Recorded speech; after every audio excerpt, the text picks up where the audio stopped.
I created 15 different categories that will allow you, with certainty, go from zero to getting clients.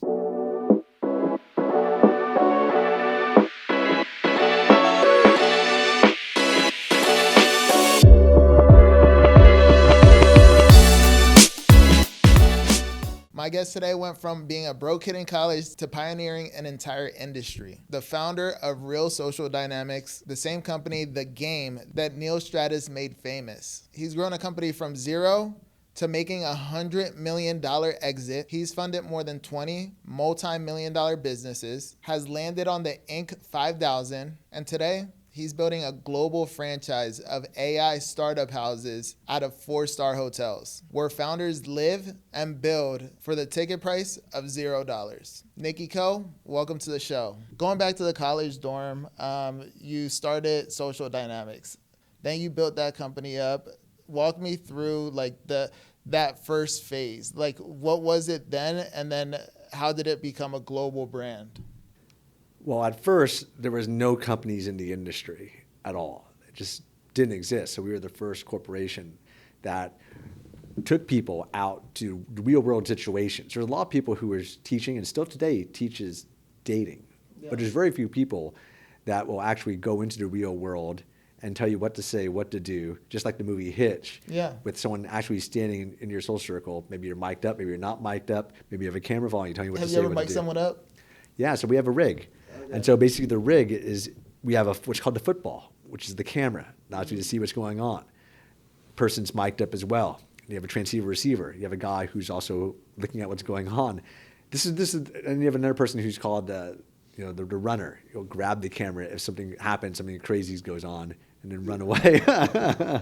We have the camera taken from us a few times too. Yeah. But it allowed us to create what we called in-field video footage, so that just like how you watched a sports commentator critiquing a football game, you could watch guys interacting, walking up to beautiful women, having a conversation, and getting critiqued. And we could break down what they're doing right. Oh, you're a little too stiff here. Your body language is a little bit off. You need to add more humor. You're a little too serious. Show them your personality, what she's feeling, you're feeling here. So you need to have a little more fun. So these are the little comments, critiques. And so that was a program that we scaled out into a huge industry. And it was catchy instantly. So when I first met up with people at Starbucks, it was from an online forum that doesn't exist anymore. What's it called? It was called something that was kind of embarrassing to say. Oh, okay. Yeah. I was on. It was called fastseduction.com. Okay. And I was on Plenty of Fish. No, it was a forum that it's kind of embarrassing to say. It's such a weird sounding thing, right? And it was for really nerdy men that really wanted to try really crazy things. I'm talking like magic. Oh shit! I'm talking like hypnosis. Okay. I'm talking about all sorts of things, and also there's humor, body language, and mindsets for success, neurolinguistic programming, all sorts of things that people are studying. Confidence skills, mindsets for success, psychocybernetics. So I've read that book. John Maxwell. Yeah. So all this stuff, these are the things that we use for dating advice. But the same principles we taught for dating advice helps you for building a social circle, throwing parties. I was an event organizer. I was throwing parties after the Grammys that were the most popular parties in LA. I was renting out movie studios. Every weekend, I was involved with movie studio parties. I was throwing events in the Hollywood Hills mansion parties every week for years. So these are things that I was able to still use the same skills that were dating for all sorts of other things. So we realized that this was about social dynamics, not dating dynamics. So we created a company called Real Social Dynamics. And so the same principles we taught in dating you could use for business. You could use for personal life. You could use for your work life. And so we eventually moved it to teach all those different elements. And that was something that we grew out of this mansion in the Hollywood Hills. We thought we would build what we called Project Hollywood Mansion, where I had a house in the hills. It was the former Dean Martin Rack Pack Mansion. Oh, damn, okay. Right on the Sunset Strip, walking distance to the Sunset Strip. I say Sunset Strip because at the time it was the hottest place for nightlife. Now, the biggest party that you'll see me at nowadays is going to church gatherings on the weekends. So you're not going to see me out at bars and clubs, but back in the day, this was my college life. Quite the party animal. Good. So I basically threw the largest events Yeah. Largest events. And So that's how you started growing Social Dynamics, is just by live events, or like what yeah, was so the, basically, originally we were doing it live events at this mansion in the Hollywood Hills, this beautiful $45 million mansion in the Hollywood Hills. who would show up? We'd have everyone from the most famous celebrities that you hear about in People magazine to the most famous business leaders in the world. We even had some of them living there permanently. For example, Courtney Love, the rock star, was living there permanently. We had concerts in their living room with How Weezer. were you getting these people there? Well, we had a great network of our people who were core people living with us. One of them was a cover story writer for Rolling Stone magazine. I was a networking promoter, just totally organized. Other people were just really fascinated by what we were teaching. I mean, when we were on that discussion board, we were having hundreds of thousands of views. This is pre-YouTube, pre-social media, per post, right? So this is what allowed, and no one was meeting each other in real life. Everyone had nicknames. We were like, wow, you're going to meet someone on the internet? That's terrifying. How can you actually let people know your real name on the internet? What was your spy name, bro? Papa. Papa? Okay. Yeah. It was based upon a movie called Chevy Chase Las Vegas Vacation. Okay. So my name is Nick, because people would call me Nick Papa Giorgio.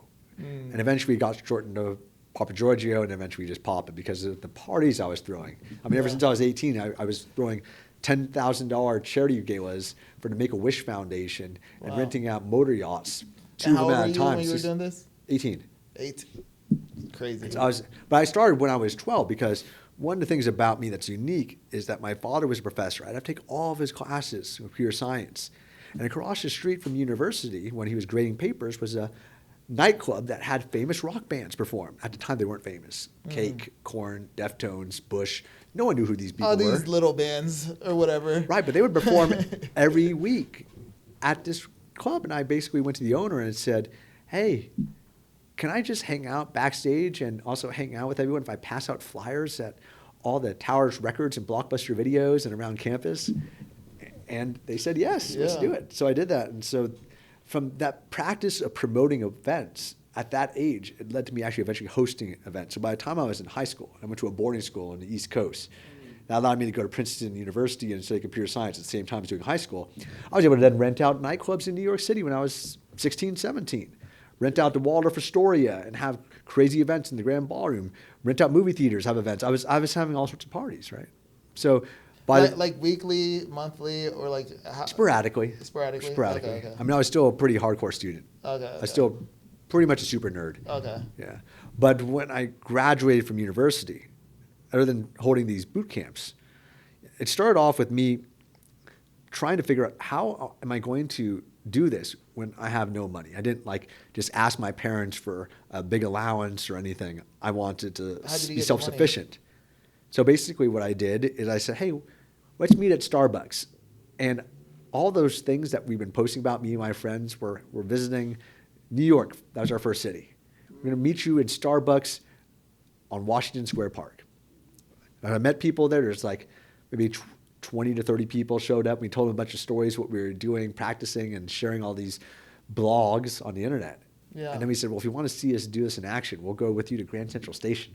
We'll go to the Central Park, and we'll have you walk up to people in bookstores and grocery stores, and we'll do demonstrations ourselves, start conversations, attempting to get the phone number and ask a girl out on a date, and we'll have you do the same thing. And 9 out of 10 people there signed up. We said we just need someone to cover our costs, pay for our flights and our lodgings. So we charged a $200 deposit, $600. We created a curriculum between that Monday and that Friday. And then the Friday, Saturday, Sunday, we did the program. And we're like, this is great. Maybe we should try this again. So I had this pretty good idea, which was that if I could get venues at Starbucks, what other venues that can I use? So I thought, well, what about 4-star and 5-star hotel bar areas that no one ever goes to because it's basically closed? Yeah. So I went there, and I would invite 30, 40 people to show up. And then we would do the same thing, and we would just do a little pitch. And we did that from city to city, free venues. And we just kept these $600 programs until eventually we were like, well, we need to up the price, because we eventually did that same thing in London, where we had someone who was a student say, hey, I can rent out classrooms for free. And we had 200 people show up. Now the 200 people 100% of them signed up for the $600 program. Bro, and by that time, we had testimonials. That pitch must have been like airtight, bro. Well, we had testimonials, wildfire testimonials, right? Because no one's ever done this before. Yeah. And now people have made TV shows and movies about what we've done. Yeah. It became a the global OGs right global here, thing. guys. The OG. Turned to a famous book. It was called The Game, about our company. It turned into a bunch of TV shows and movies. You've now seen it probably yourself. This is not a secret anymore. Yeah. But we basically created a bunch of subsidiary companies where all these companies were in the industry, competing companies and what have you. But they're all brands that I created and owned. And so it allowed us to build out of them 20 different businesses, 20 different brands that became multi-million-dollar brands out of 80 different companies that I created in this industry. And as a result of that, it really grew. And the other thing about it is that we still had ups and downs. It wasn't a smooth sail. So one of the unique things about this is that in 2008, we went from living in that huge mansion to having negative sales. People weren't traveling. There was a thing called like a global mortgage-backed securities recession in 2008. Yeah, I remember that. You remember that? So back then, people wouldn't want to fly to LA. So I just came up with an idea, like, well, we have millions of people on our website now. We have about 60,000 people at the time on our email list. I mean, why don't I just email the 60,000 people? This is something I could do and say, hey, why don't I just come to your city and you invite your friends? And I'll do a free event. So this went from dating coaching, and then it turned into personal growth, and then it's turned now it's turning into business growth. Was this all like part of the plan, or was it? It was totally not part of the plan at all. It was completely a surprise that we were able to transition to business coaching and personal growth coaching and what have you. But eventually, I took a map of the world to see where all the people that are from America fly to. It was a Delta Airlines map, and back of it showed all the routes. And I said, well, if I could fly all these routes, I bet I could teach people personal growth, business education, dating advice, social dynamics education, and I'll do it for free. And I bet when people hear me speak, they'll be so inspired and compelled, I bet I could convince a large portion of them to buy. I did. 20% of the people ended up giving me $300. And my average day, I would speak to about 100 people, maybe more. Every city I travel to. You would have these daily? Not only would I have them every day, sometimes I'd have them 1 to 3 times a day. So I did a tour over 6 months. And just put in some clarity, I did 270 cities in 6 months. That's 1 to 3 cities per day in 70 countries. So an example was, I'm going to teach a program in London in the morning, in the afternoon in Dublin, in the evening in Casablanca. I'm going to teach a program in Portland in the morning, afternoon in Seattle, and evening in Vancouver. Now, some days I might just go and have a longer flight. I might fly to Sicily and teach a program there just for one city. Bro, so these Mission Impossibles come from the impossible things that you've done already. Yes, and also it's a phrase that we taught our students because we created Mission Impossible exercises within the social dynamic space. For example, people who are afraid of public speaking. One of the tasks for Startup House students in an AI Startup House is you're going to organize an event and you're going to sell from stage. So we have an exercise that we used to give to our clients that we take them to Trafalgar Square, for example, in London. Just any public place. Could be in Vegas, but this was in London, Trafalgar Square, with a lot of people around it. And you have a guy who goes up, stands on the staircase, everyone is a student below, and the guy starts off with the same sentence, which is, I just got $1 million, and now I have the ability to spend it. And then we all applaud. Now you have to say the next sentence. You have to make it up. What's the next sentence? What would you say? I'm going to create an orphanage. Okay, I'm going to create an orphanage. Yeah? And then we all applaud. And then now say another sentence. Okay, so I'm going to help 1 million people. Yeah, we all applaud. Now, eventually, applause comes from not just like the 30, 40 students, but maybe 50 students. 50 people, because like some more people come. Now 60 people. Now suddenly we have 300 people, and you create a public speech out of nowhere in Trafalgar Square, and we're all applauding every sentence you say. So that gets you social pressure. Yeah. Now I have an infinite amount of such exercises that I give our clients from the years of teaching people Mission Impossibles. And these same missions that we could do for a personal life also help people in the business world, in the real world situations. Yeah. Yeah. Another example is what we did at a place called Harrods. You ever hear of Harrods? No, what's It's like the largest department store in London. It's like a Oh a yeah, huge yeah. multi-story giant place. Like the Macy's of. Yeah, It's, if you it's combine like department Macy's, store. Nordstrom's, and all sorts of combines like this giant super, like a Walmart of like department stores. So a mission impossible to help people overcome confidence, the same thing we would teach for sales people. We would say, I want you to walk up to someone as soon as they get on the escalator. By the time you get to the top of the escalator, if you're going down to the bottom of the escalator, that person needs to be so captivated and intrigued by your conversation. They want to continue the conversation. They want to give you their phone number. They want to invite you to have coffee with them or something like that. Yeah. So do you like before you send them out there, because like part of your program early on was you'd show them and then you'd let them Demonstrate. And So then we have countless videos of me and our instructors doing exercises, and then we have them do it, and we also will break down the videos afterwards of not just us, but also of them. Yeah. Because I literally will go out there with the camera and record them, and then I'll show them the hidden camera footage and break it down in real time. And the thing is, the funny thing is that people are like, why are you doing this kind of thing? It's like an escalator. How real is that? Well, whenever you meet someone for the first time, there is an escalator. You just don't see it. Because you usually have 30 seconds on an escalator, but you also have 30 seconds to captivate someone's attention and reception, a networking reception. Yeah. Or any other situation. Have you Online. heard I think it's called The Pitch. And then he wrote another book, Flipping the Script.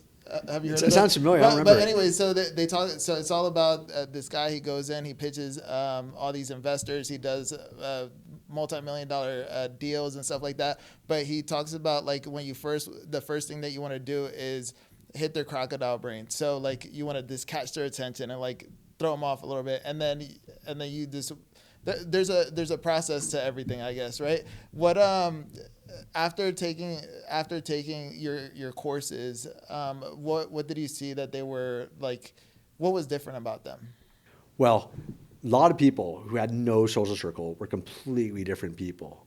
They now had the ability to walk up, build social circles in their hometown. We often would do it in their hometown, in their social circle. Like a lot of people would pay us not for large groups, because when you go out to, say, someone's social circle, to like a local bar, club, bookstore, and you have like an army of like 40 people secretly like watching it doesn't really work. But if you're in like we had eventually, we got to like a ratio of like 3-4 students to 1. Sometimes we'll do those large group programs still, though, with like larger ratios. But that's the ideal situation, so that we could create a situation where you were kind of incognito and actually using the skills in your actual social circle, and you can follow up.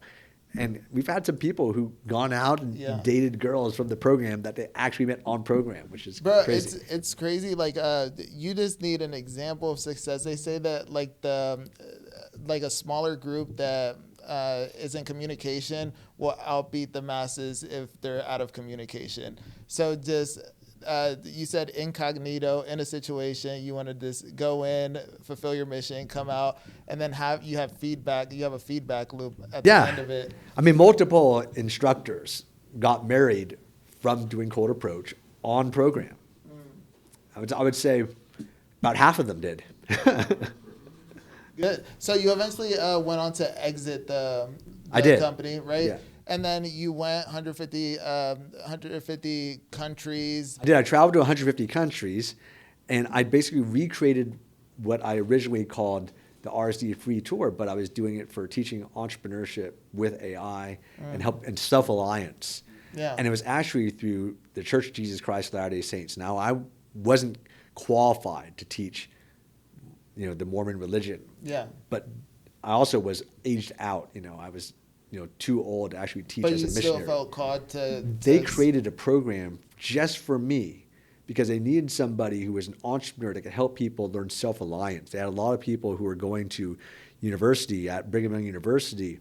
Maybe they come from Polynesia, maybe they come from the Philippines, and they would get a great education. But they would go back home and they wouldn't be able to get a job. So I was teaching them how to create their own job. In fact, some of them were making more money as maids than they were, say, if they have an engineering degree, being an engineer. Did you grow up Mormon or? No. Okay. No, I grew up completely atheist. Oh, okay. So, and then how did you get, like, who called you to join the church and stuff? Was it a missionary? Well, yes, actually, I went to a retreat center, and I did meet a missionary there. It's also a place where I was doing yoga, meditation, breath work, and all sorts of modalities. And it was with someone who also was a member of the church. And so it was there that I ended up learning prayer. I ended up learning more about the religion, and everything felt aligned. I like it. Yeah. Yeah. And then do you feel like it filled something that you were missing before? Yes. And actually, It was a deep experience that I had in Costa Rica in the jungles. yeah. And you've had similar experiences, Yeah. but basically it was there that I got in touch with God, and I got in touch with prayer, meditation, breath work. It was amazing. And then I basically had this internal conversation that my life wasn't where I wanted it to be. I wasn't satisfied with where I was in any respect. And I basically felt like I had to not just change one thing, I needed to change everything. So, none of my friends or in the business world ever called me Nikky. So now people call me Nikky instead of Nick. I got rid of my phone number, and I got a completely new phone number without transferring any contacts. I moved to Utah, and I built a whole new social circle. And then I ended up traveling around the world building a much bigger one, but it wasn't the kind of people that go out to bars and clubs on the weekends. Yeah. I ended up going back to school. So I ended up getting a doctorate in law. I did a degree in marriage and family therapy. I did a degree in psychology. I went back to school to study AI and do a PhD in information technology and artificial intelligence. I wanted to build skills. I wanted to build a new mindset. I wanted to build a new social circle. I wanted to be able to connect with my family and loved ones in a new way. It was this whole new process. I guess when everything feels like it's going wrong, you just change everything. And so now I'm in a situation where I still feel my life is where I want to be.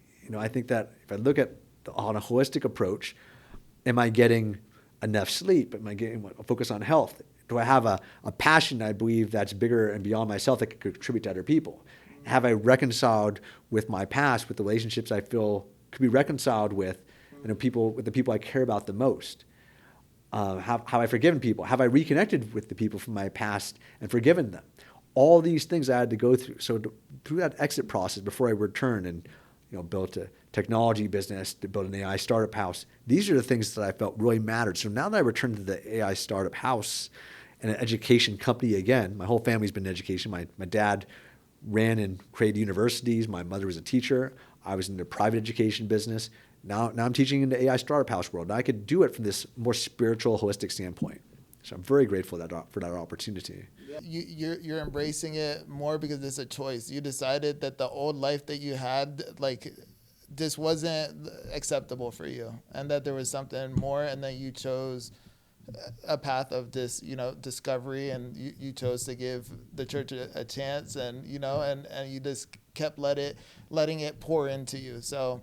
And then that's what's become of it, and that's why you've gone from dating, coaching to personal development, now to business. So is this all a progression, bro? So it's cool to see the different stages that you've been through. I believe it's all the same, actually. I believe it's all about educating ourselves to become better people, and that's the process I wanted to go through. I think that one of the other things about this process that's unique and that it's kind of hard to see is that it's all the same. There's no difference between me teaching something in personal growth or business growth. A lot of it's about mindsets for success. Now, of course, we're also showing actual results with AI technology as opposed to going out into the real world and changing its own soul circle. But it's very similar. No, it is similar. It's you from what I'm hearing you say is you are someone that comes from a place of service, because whether it's helping someone with a dating problem or helping someone with a business problem, and this being creative and coming together and coming up with a solution, that's what you've always done anyways. So you say that you hate being, you hate the term, what was it? Armchair professor. Armchair professor, right? Yeah. So tell me why it's so repulsive, and I remember there's two authors who, I can't even say their name, but they wrote some stuff that was the most preposterous things ever. They're like, hey, if you want to really impress somebody on a first date, what you got to do is you got to create different areas that you take them and then have surprise gifts everywhere. And this is like a super date. And each gift represents a different aspect of your personality and all these things. I'm like, There's zero chance that you've Zero ever chance done that this. works, bro. You're better off doing cartwheels around the. So I realized this very, very, very famous book, bestseller, has its own TV show for these people. I'm like, there's so many people that have authority, but they don't actually do what they teach. And most of academia is like that. They're mostly researchers who are looking up peer-reviewed articles. I know because I come from that background. I understand these people. And they look at peer-reviewed articles that are based on statistical research studies and defending theses as opposed to actually And doing more. it. Yeah. So I hated that idea. Now, I come from an education background. I respect professors that actually do, but not just preach. And that's why every single time I do a new cohort in the AI Startup House, I myself launch a new venture. So, for example... So what are you launching this time, bro? This time in August, we're doing an AI law firm. In fact, this AI law firm was able to make it so that one of the co-founders was able to fight a suit against this very, very famous attorney named Shapiro and beat Shapiro and representing herself with an AI tool, which is truly amazing.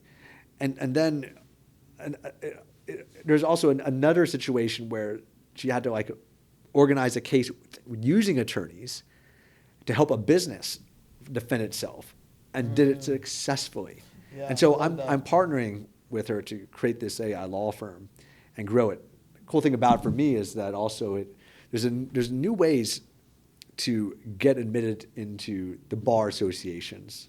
And so I'm also using this as a way to not have to take the bar exam, because now states like Utah make it so if you build AI-powered startups that help the legal world, you don't have to take the bar exam. You just need to put in, I think it's 240 hours under the supervision of another practicing attorney. Bro, that's huge. It starts in August. Therefore, Startup House, my startup house is going to start in August. Yeah, I like it. And so I'm using it as an alternative pathway for bar admissions. I like it, bro. And then also how you got the hotel was creative. This is creative. What are you hoping to accomplish by the end of the startup house, with this new app? Are you guys looking for a certain dollar amount? Are you guys looking for an immediate exit? Are you going to sell this? Are you going to keep this? So I was joking around this week about how this is kind of like the McDonald's of AI startup houses. I want it to be everywhere. I want this to be something that is accessible so that people can grow and learn and build businesses and be successful entrepreneurs everywhere. Yeah. Bro, what a blessing to the business world. Because, bro, I know how hard it was building this place. And it's like you have the least amount of help at the bottom. And you have the least amount of... you have access to all this information, right? There's no lack of information, but you don't have access to structured information that you learn in a sequence in order to get you past certain things. So now you're giving them, you're leveling the playing field just like AI has. Yeah, and I feel an obligation to do so. I mean, literally in university education alone, I have a couple $1 million in tuition fees under my belt.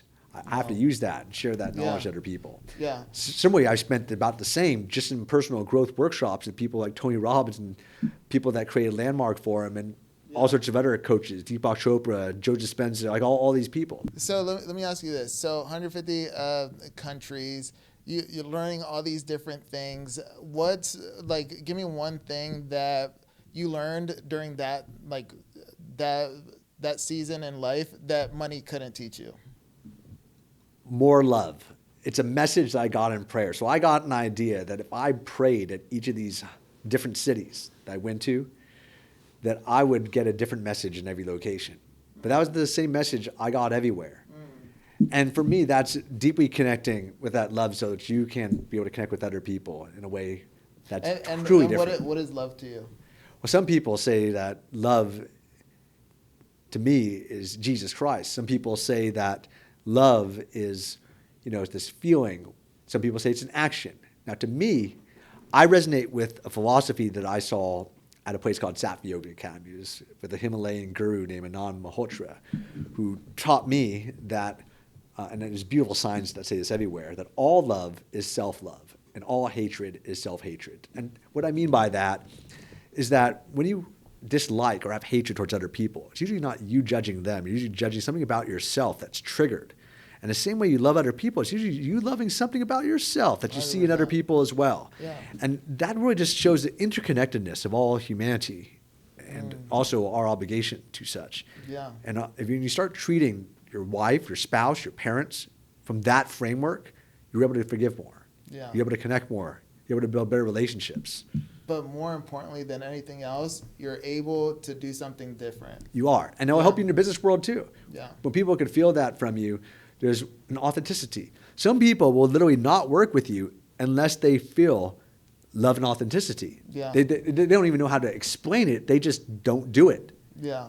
Yeah. Same thing for universities. Like a lot of people would do university interviews with Harvard Business School or Stanford Medical School, and they just won't get in solely because they lack that authentic kind of experience, which that is just more energy. love. Yeah. Love is energy, is the strongest energy. Absolutely.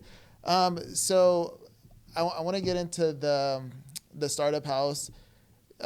You're launching in August. I want you to walk the audience through like exactly what it was, like if you didn't tell me anything about it. So just walk them through what it is, how to get started. So I created an AI startup house where entrepreneurs could come and get training with me and different CEOs and business school professors and global leaders and learn how to take their ideas and launch it to go ideally from $0 to $1 million, to go from zero to go to market. And so far, out of the 100 plus people that have gone through the program in the last 3 years since we've been doing it, it has been a program where all people have got clients, 100% of them. In fact, some of the people have gotten phenomenal results.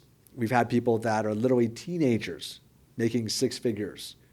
I have a person that I know was attending a startup house event, not even in person because he had to do it online. He was 13 years old.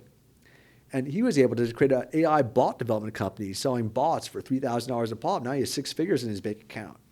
Now he's 16. Yeah. Right? He still wears a school uniform for high school. We have another person who was able to create a 900-person event for the defense contracting world. He was his first business in defense contracting world. He has no military background. Yeah, that's crazy. He's gonna go talk at the house, right? He'll talk at the house. Yeah. We also have another person who's going to be mentoring at the house, who his parents gave their life savings to buy their kid a round trip ticket from Brazil to Las Vegas to live with me. And when he went back home, he met one of the lead investors for Shark Tank Brazil TV show. And now he runs over 100 companies' technology because he impressed her so much. Just what he showed on his phone in the hallway. And now he has his own tech startup house outside of Sao Paulo, Brazil, and in Sao Paulo, Brazil. And now he's going to be mentoring New York with me. Yeah, that's amazing. So it's amazing. We have a woman who's a grandmother. She's a grandmother, and she created a company that now sells $10,000 packages to family office investors and the rich and famous of America on how to build more successful legacies. Another person does that as an executive coach. We have amazing people. Yeah. And they didn't have a business beforehand. They never created a business. This is their first time making a business. Now, the guy from the defense industry, he had already done 6 exits. And we do have some people that, had already had an offer for their company for $1 million and turned it down. They're coming to join me in the next cohort.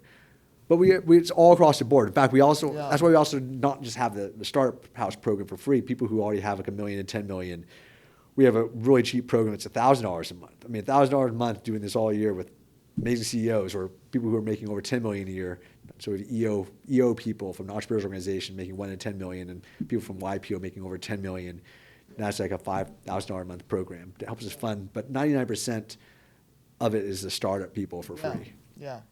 Yeah, they get to learn, do better in order to help the people that are still trying to figure it out under $1 million. I love that. So, bro, walk everyone through the 150 Mission Impossibles. Sure. What is this all about? I created 15 different categories of everything from launch, going to market, your branding, et cetera, that will allow you to, with certainty, go from zero to getting clients. But then again, one of the first tasks is to go there and get clients even before you show up. Yeah. So it's kind of a game. But I say that because most people think the last task you have to get is to sell your product, service, or technology. Because a third of the companies are technology companies, not 100%. You only a third. gauge interest first.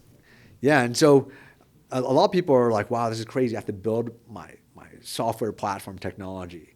I have to build my live event and sell from stage. I have to build a book and make it a bestseller. I have to make a advertising campaign on 3 social media platforms. I have to build an email list of 1,000. I have to build a product landing page that I can send these people to. This might take some person who has no experience doing that, like a full 30 days, but with AI in the right direction and training and showing them that I could do it and this is how I'm doing it, getting the people to do it, it forces me to do it, first of all. So you're doing the task with everyone. Yes. You're doing the Mission Impossible. So that's my selfish reason for doing this. I need motivation. Now, there's nothing that motivates me more than peer pressure. So the peer pressure of other people that rely on their success on me is what gets me going. So the whole reason that motivates me is usually that, hey, these people's incomes, their livelihoods, their futures rely on me. I can't let these people down. Yeah. So that pressure forces me to wake up early, stay up late, and get a lot less sleep than you probably should most days. You're good under the pressure, bro. You already know how to overcome that pressure. The guy from Brazil spent their life savings.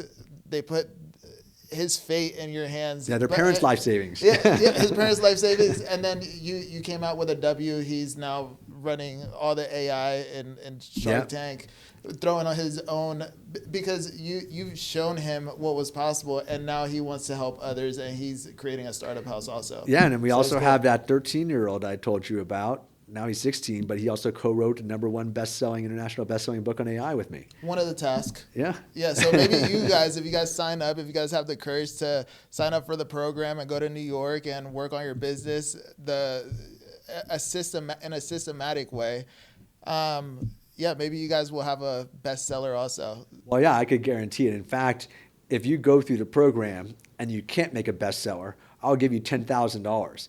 I could guarantee it. Easy for me to get someone top 100 and be a bestseller on the Amazon listings. I'm so consistent. I could say that with consistency and clarity. And I've done it so many times. I know how to do it. Easy peasy. Just another walk in the. Hey, when you know the parts, we were talking about AI, giving it good information and the right steps. But like when you have the right steps with or without AI, you get the thing done. AI just accelerates that program and allows you to do it a hell of a lot faster. It just requires grit and resilience. You stick with it.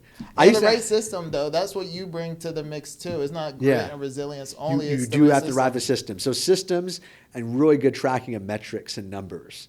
You have to see the rate of your expenditures is increasing less than the rate of your growth and revenue, and showing people how to build the systems that do that. You can't fix what you can't track. You were saying this earlier. You said that now what used to take you 30 days now could be done in an hour or a day, right? Absolutely, especially for websites.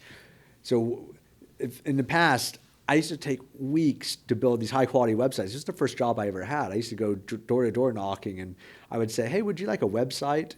And people would say, what's the website, kid? I say, well, it's the thing that advertises on the internet. I go, what's the internet, kid? What's this thing that uses computers and it allows you to market similar to the white pages, but through this device that looks like a television? And I would have to explain this to people. But then I would sell websites.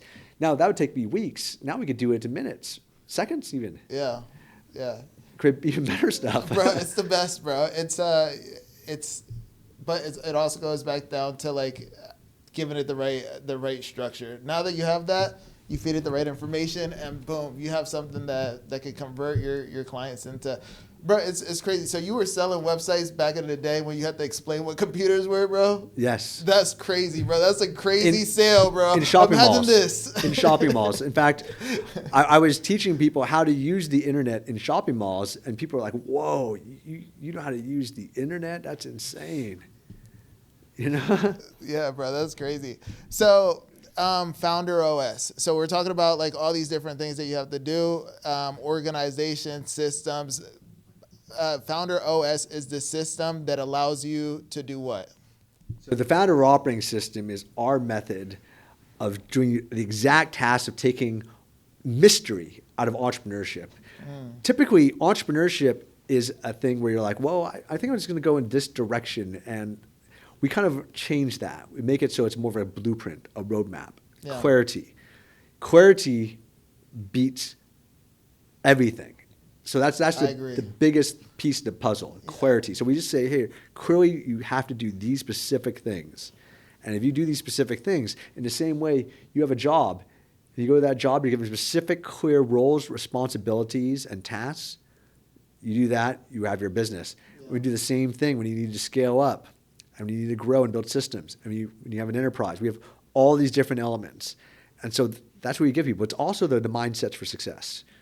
We do help people create their number and the dreams to overcome, how to overcome resilience. We focus every day. That's why we focus every day, not on tasks. We focus every day first waking up and doing meditation or yoga or gratitude journaling or some kind of spiritual practice so you can start your day with a clear focus. If you're starting your day with misery, loss, fear, sadness, pain, you can't push through it. And in entrepreneurship, that's why the cohort's there to support you. And that's the biggest reason why people will give up. And so we wanted to create a support system. That's why we say, just don't run away. Yeah. I used to make people sign a contract. I don't make them do any of this anymore. But I used to say, if you run away in the first 30 days, then you have to donate $10,000 to one of the world's worst charities. And here's the list. Oh, damn. Then again, all those world's worst charities are charities that I actually think are cool. They're all vegan charities. Oh, okay. I'm like, keep the money away from the bad ones. No, that's funny though, bro. So they show up, they're in this hotel, they're doing these Mission Impossibles. You've gamified the whole thing with points and badges. Yes. Like, what made you do it like that? Like, why fun and not? Because a lot of the people that you're gonna have, bro, they're gonna be like, they're in front of the computer all day. Why do they have to do meditation? Why do they have to have fun? Why do they have to like complete these tasks? What was your thought process behind this whole thing? The biggest value you get isn't learning. It's the power of access to a community of like-minded people there to support you and grow with you. So you're the average of the 5 people you hang around with. There's a very popular phrase. People that are really focusing, hustling, growing together, they influence you. They inspire our thoughts and processes or actions or habits. So as a result of this, we want people to be together, learning each other's habits or personal life, how they think, how they grow. That's why you're in a community. You don't come to AI Startup House to work by yourself. You can do that from anywhere. You come there because this is a venture studio model where, similar to being a part of AGI House or Y Combinator or other old school tech houses, this is a program where not only are you getting the same advantages of a community where everyone's going to help each other with alumni for life, but we're also not taking any equity from you. We're not costing you anything. We're giving you access to not just ability to do it for your tech company, but any kind of industry. You could have a company in education and information sales, not just a company that launches the next social media platform or unicorn. So this is a very unique AI startup house. It can be any kind of business. We have some people who are going to create a Cirque du Soleil style dinner party event. Another person is going to create a merchandise company and a retail store on site. And are these people with ideas or like businesses already? Like all ideas. All ideas. They all launch there. As ideas. They all launch at the AI Startup House as ideas. Now, if you have an existing business, I typically in the past said no. That's not what we're looking for. Now I'm allowing people to do it because we have such a broad spectrum of people, and also those people who have existing businesses, I'll put them in Scale House where they are paying $1,000 a month to help contribute to the other young entrepreneurs. And we also have every age. We have people who are 13, but we also have people in their 70s. Oh, dang. We have people who created a medical facility. So I like all it. ages. Bro, it's gonna be like do you know who Mr. Beast is? Yeah. So he had this show with like 1-year-olds to 100, and then they all compete. So this is kind of like that. Yeah, the manager of Mr. Beast is my YPO forum. Say again. The manager of Mr. Beast is my YPO forum. That's my top 5. Is he gonna be there? Oh yeah. Well, not Mr. I don't know if Mr. Beast is probably not going to be there, but the manager. Yeah. Okay, yeah. He manages all the charities. We have great people there. Good. Is there anyone that you're trying to get there that hasn't confirmed with you yet that maybe we could do a little call out so they could come down to New York and help you with the house? Anyone or everyone who is a successful CEO that wants to mentor people, reach out to me. And I'd love to have you in front of our audience. See, I'm not exclusive about anyone. I'll get anyone who has a great hero's journey that has a successful running business to share their story. I mean, everyone, no matter what kind of industry, has unique elements that I could pull out of them to share with our audience. And so that's what I would love to have. And that's why I want to do this in every city. Yeah. And so how's this going to be set up? So yoga in the morning or some self-reflection? Yes, or prayer or breath work or gratitude journal or other spiritual practices. Now, we used to have the students actually organize that themselves. Now we have professionals that have trained with me in places around the world doing it, from the Shaolin Temple to places in the Himalayas, people that are bringing down that the I personally who's work who. with. Just like you used to throw those parties, like you're bringing the top professionals of each category to this AI house. Well, these are people that I consider my peers. They learned with me. They were classmates of mine, some of these amazing events, and people that just impressed upon me some amazing things. And so this is something that I wanted to share. And that's why I'm doing it at scale, and I'm doing it for free. All right, so for free, how many business owners do you want there? As many as we could fit. Okay. And then when we can't fit it, then we'll have to get lodgings. We'll have to get more lodgings. Yeah. And you are working on multiple contracts with hotels in Austin. You have something going on. So I'm very lucky. Yeah. You know, about two years ago, about 2-3 years ago, I taught somebody at an AI event. It was an amazing YPO event with a $250,000 budget, where I was basically the only speaker organizing a AI certification course for, on average, CEOs that make $100 million or more. Awesome event. And one of the people in the audience sat down next to me at this YPO Columbia Business School executive education event for CEO Academy. So we do like 1 week, 4 years in a row, and you get alumni status from Columbia Business School. The person who sat next to me, was like, "Oh, I think what you're doing with helping people in church is really cool." I said, "Yeah, thanks. I want to get your phone number." And he put my number in his phone. He goes, "Oh, you're the AI guy." And it said, "Nick, the AI guy." And it's like, "Oh my gosh, I wanted to hire you.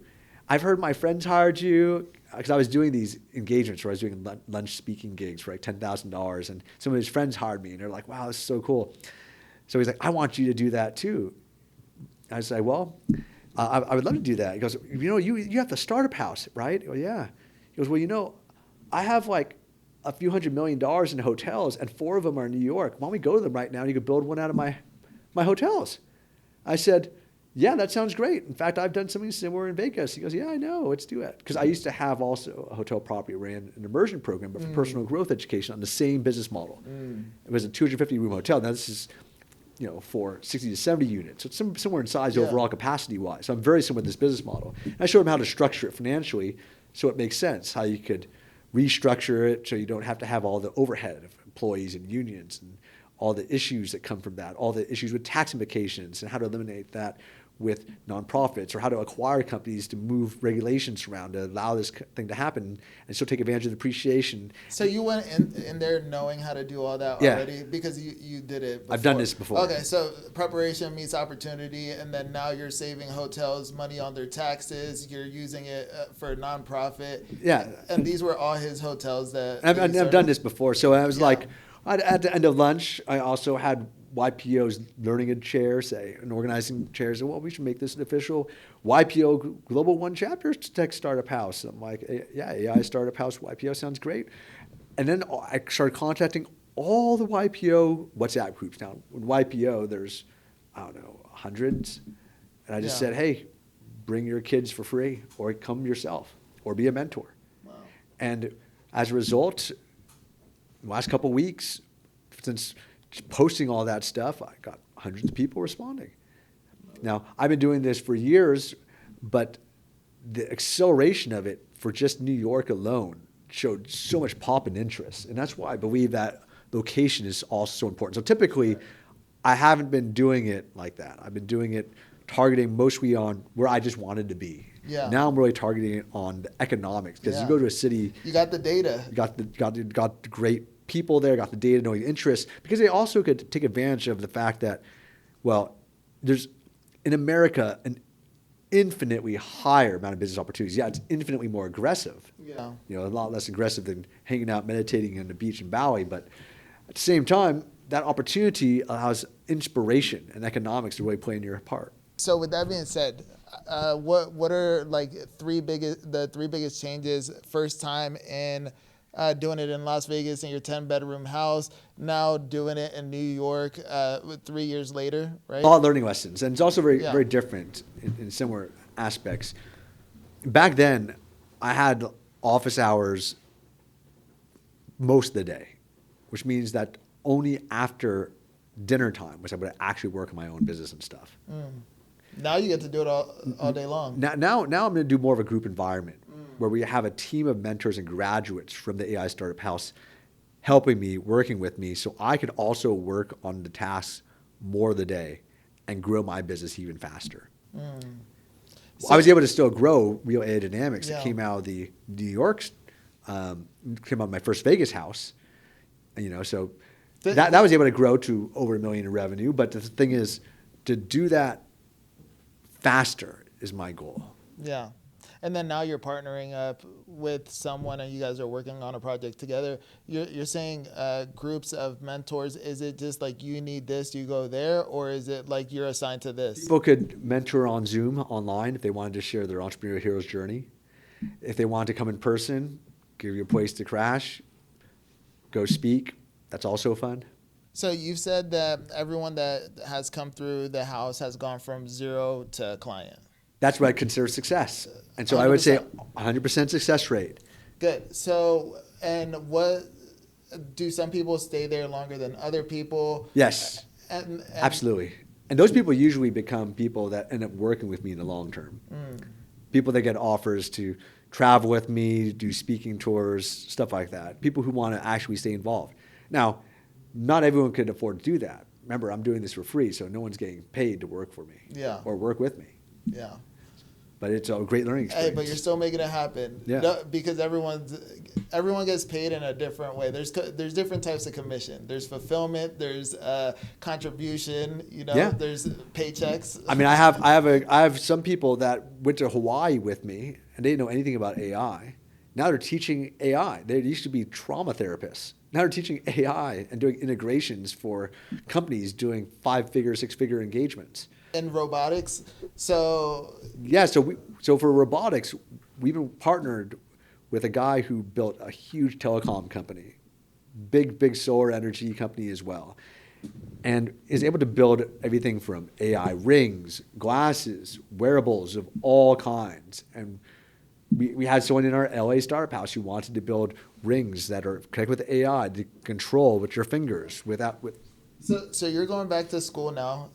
You've been a student your entire life. Yeah. You're going back to school for robotics, right? Yeah, so right now I'm studying robotics at NYU. I'm in a degree program. It's my 8th university degree. It's in computer engineering and electrical engineering with a minor in robotics.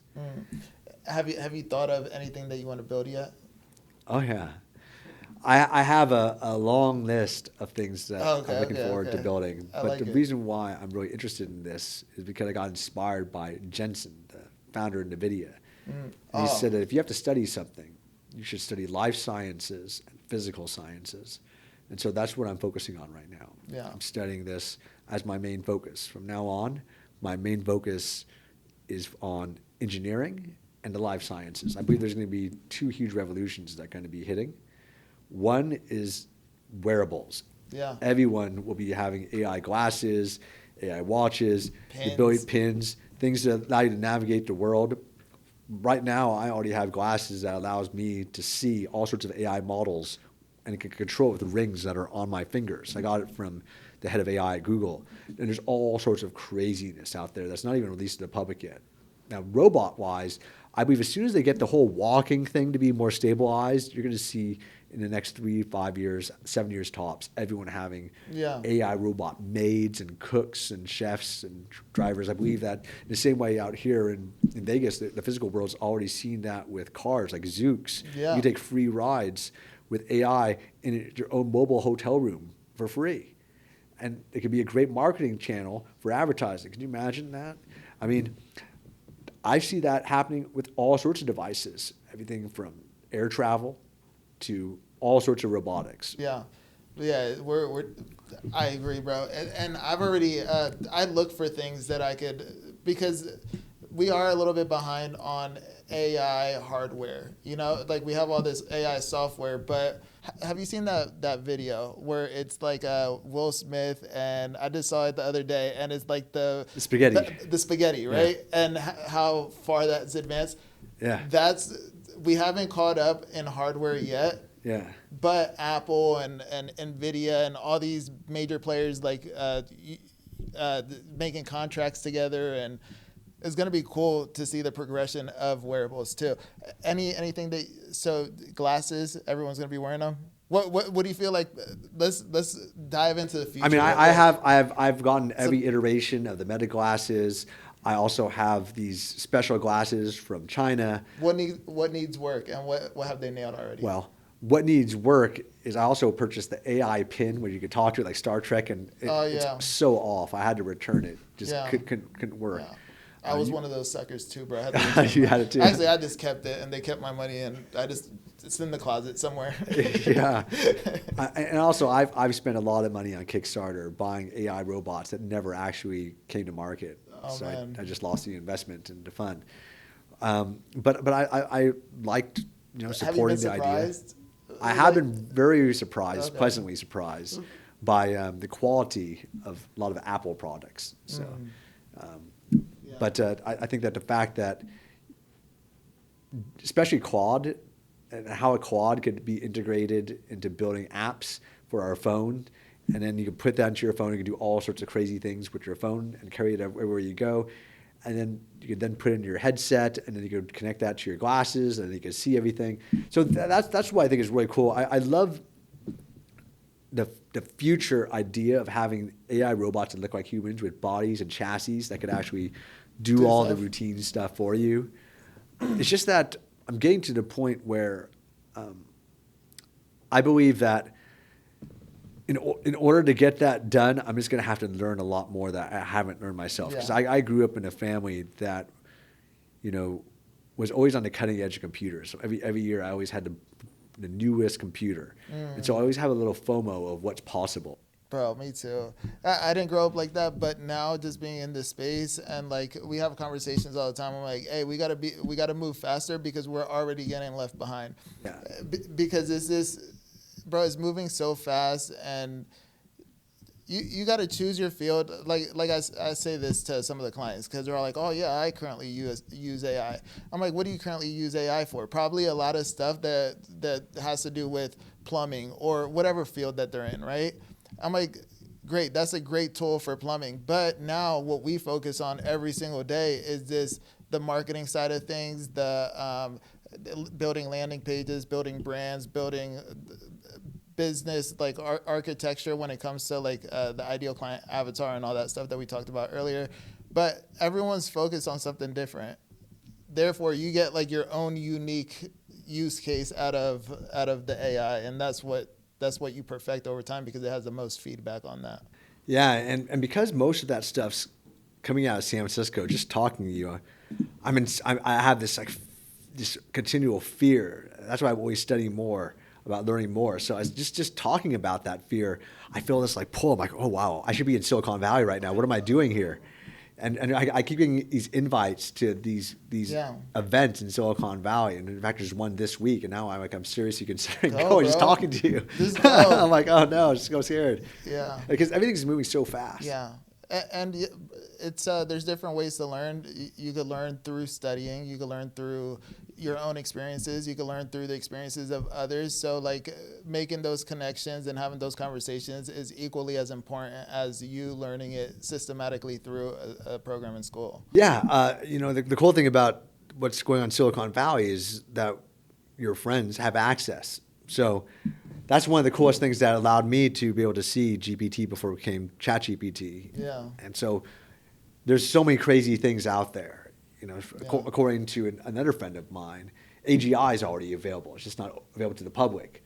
So these are things that I really should be seeing as a person who's not in Silicon Valley right now, being in New York. you have the duty and obligation to go have those conversations for the people that don't have the same access to you. Because, bro, your people at the startup house, bro, you need to put them on game. You need to like show them what's possible. And you need to show them what tools are available to them too. Yeah. You know. All right.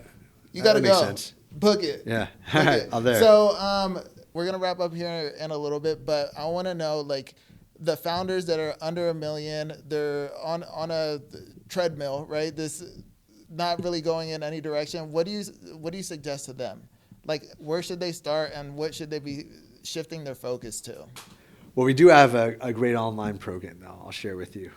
We'll be putting links to everything once I have AIStartupHouse.com up.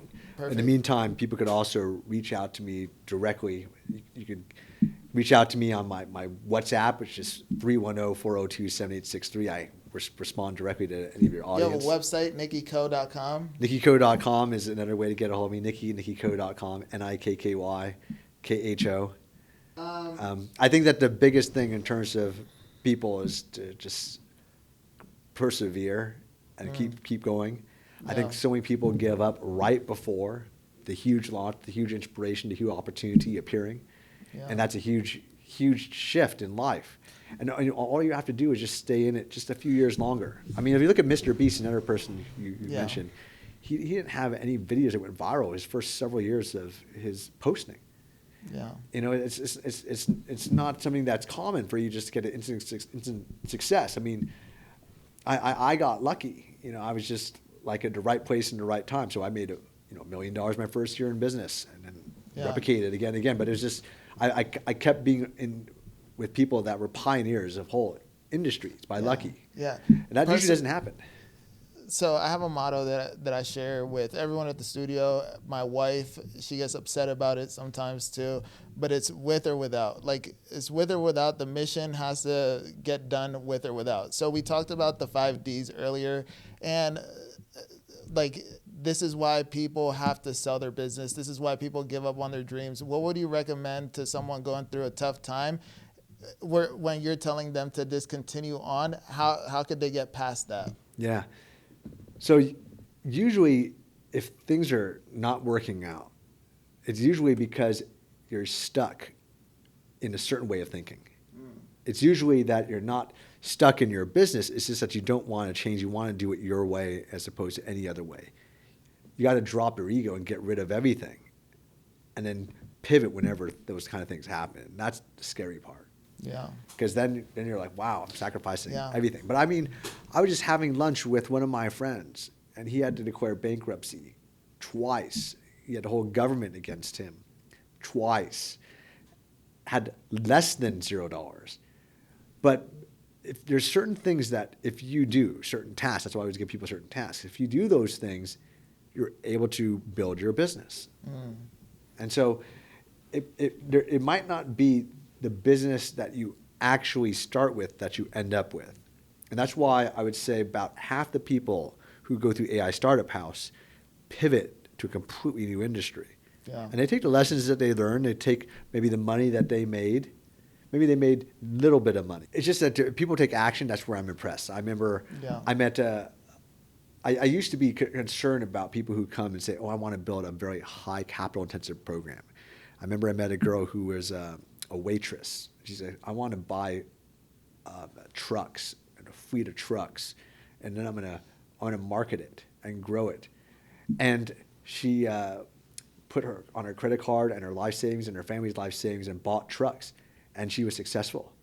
She was able to partner with existing companies and use AI to build a website for her, and was able to actually make it so she was actually building a profitable company instantly. So now I don't believe that even in capital-intensive businesses that you have to raise money and you have to have money in order to build business, because I've seen it possible. So I believe that seeing that possible as a young woman gave me inspiration that anything is possible. So if you really adopt that mindset that anything is possible and know it at the core, you'll come up with the solutions. Just keep pushing through it. Yeah, absolutely. Bro, that was inspirational for me too, because it was like I haven't had that example of success where you could just cash extensive businesses. But you know what? Yeah, everything is possible. Yeah, And I know another girl who has been a mother of 8, single mother. Father abandoned her, made it and took all the money except for the house. Sold the house for 300 grand, invested 250 grand into information workshops on how to sell on the internet. And then started selling a program how to escape the trauma of being in an abusive relationship where she was beaten on a regular basis. Now, she made some money, but she developed public speaking skills, how to sell Facebook ads, etc. Yeah. But then she went to my startup house in Hawaii, and now she has large engagements with small, medium enterprises, and they're just paying her to do stuff on a monthly contractual basis, allowing her to not just make a living, but thrive. Yeah. And that would have never happened if she wouldn't have taken action. You said that like you're most impressed by people that take action because nothing happens with people that don't take action. With people that are like good at talking and good at like navigating their way through, but none of that matters unless like the delivered product. You know what I'm saying? Like what happened with the action that you took, and then now we could go back. We could go back and look at it. You know what I'm saying? But you get nothing if you put in nothing. Yeah, I mean, I know that some people are afraid. Because what's the worst situation that happens? Well, worst situation that happens is you rely on the generosity of others until you rebuild. Well, there's a lot of generous, awesome people. That's also why we get people in a cohort. But I mean, I've been in the same situation. I went from living in a $45 million mansion to hitting a recession. Before I went on tour, I was living in a 1997 used Toyota Avalon and parking at the airport. Now, I also had an Amex Black Card, and I also had it tapped out, and I was losing $6,000 net per day, and I already had $500,000 on it. Yeah. But at the same time, eventually a solution arose. I said, look, I can't afford to do anything. My email list said, but if you want to volunteer an office for me to host a live event at, if you want to give me your flight miles, if you want to lend me your car and drive me around the U.S., I'll go from city to city. I'll teach free programs. I was able to clear $3 million in selling and upsells. That's crazy. All you have to do is create a solution. That's my biggest. I think that's my biggest. The biggest thing that I have to work on is like I give value freely. It's hard for me to ask for help. You know, it's just like maybe it's how I'm wired, or maybe it's a story that I'm telling myself. You know, but it's just like. But I've also still been able to figure things out too, you know? But how much more things could I figure out if I just had the ability to be able to ask for help? Yeah, you know, that's why I'm always open to partnerships with other intelligent people that seem like they're doing good. Yeah. So that's why I was liking your idea about doing the podcast videos at our tech houses. That would be cool, bro. We gotta talk about the logistics, but I feel like that would increase the experience that people get while they're there too, because they're just going to be able to document the stories, have conversations with other people, share the knowledge that they learn at the house with the world, you know? So yeah, great. You heard it here first. Let's go. I like it. Let's go. So 20 plus businesses. So you've been involved in 20 plus businesses. You've exited multiple businesses. I've been involved with 20 plus businesses that have hit over $1 million in revenue. But I've launched 80 businesses, which means that I've had 60 businesses that failed to hit that mark. So I've learned a lot of the successes and failures. I've done everything from pool cleaning companies. I had a convention services business with over $1 million in camera equipment. I've had a restaurant. I've had all sorts of businesses. So that diversity allows me to mentor people from different backgrounds, because I've done product, services, and I've done technology businesses. So with all this experience, I know that you have 3 tasks that are required for the people that come into the house to complete, correct? Yeah. Before they're accepted, right? So to mentally prepare, like if you were going into the startup house, what's one piece of advice that you'd give yourself before letting yourself go? Well, I think the biggest thing is that you throw away all assumptions. You know, I think that if you're coachable and you have a growth mindset, that's the most important thing, because if I can't coach you because you're already stuck in your way, that's a problem. If you're not willing to ask to be a part of, if you're not willing to ask for assistance or growth on a regular basis, even when you don't think the other person knows the answer, that's also where you can have the challenge, because you might think you are the only one who can figure it out. Yeah. I think the other thing is letting go. So a lot of people will get into the process of, I'm so good at this, and then they just want to keep doing that one thing. That's called being in the business, as opposed to working on the business. The thing is, you got to do is you got to build that process, automate it, and then you got to delegate it. That's how I built my company and eventually hiring thousands of people. 100%. So, yeah, do you want to be right or do you want to be rich? If you guys want to be rich and you guys don't need to be right and you guys are coachable, make sure that you guys sign up for the AI Startup House. Where can they find you on social media?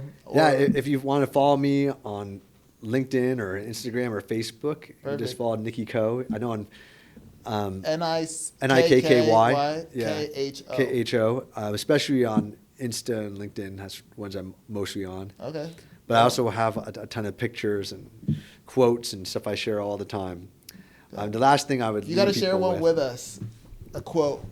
I think that my favorite quote is the one I shared with you about love. You know, all love is self-love and all hatred is self-hatred. Yeah. I think that's my favorite quote that I'm focusing on. I think another quote about, say, AI and technology is that our goal is not to build better AI tools. It's to build a better business with AI. And I think that one of the challenge that people have is they're always trying to say, what tool can I buy? As opposed to what is going to make it so that my business could automate itself without me required. I could take a 7-year hiatus and now my business will still survive.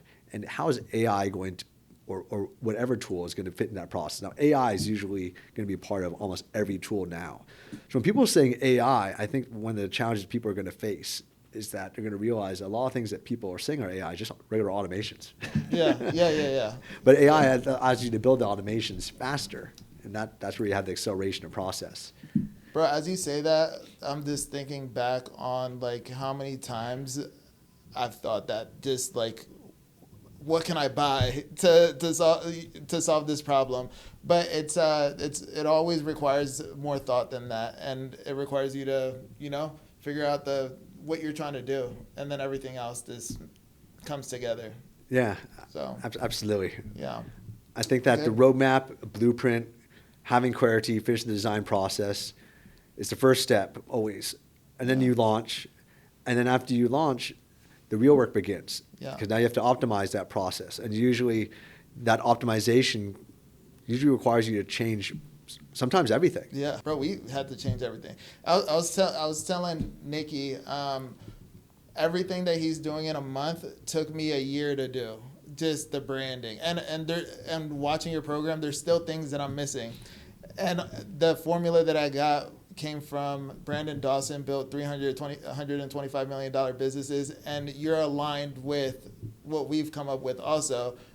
So it's this cool. It's validation that like we're on the right path also, because sometimes it can feel lonely out there, and it's just like you're just trying to make it happen. You're living in your own little world, so it's cool to meet you, bro. That's a good point. I appreciate that, man. And I think that the whole little world mindset, is something that has to be broken for you to succeed in a global economy with the internet, and take advantage of the fact that there's so much international trade and economies of scale at trade for both labor and technology that people could take advantage that most people don't think about. Yeah. You're doing that already. I think that there's just so much of that, though, even for clients, that could make things possible. When you think outside of your own local market about what's possible, and you start brainstorming. Yeah. All sorts of solutions appear that are not possible if you're just focusing on doing it the traditional way of how the best have done it in the past. Bro, I'm going to New York, bro. So all right, I'm gonna see you out there. We're gonna do some great things. Bro, it's been a pleasure. It's been a blessing to have you on the show. So I just appreciate you taking the time out of your busy schedule while you're launching a completely new project and putting the finishing touches. So thank you for your time and thank you for being with us, bro. Thank you. Appreciate that. Yes, sir. Cheers. Thanks, bro.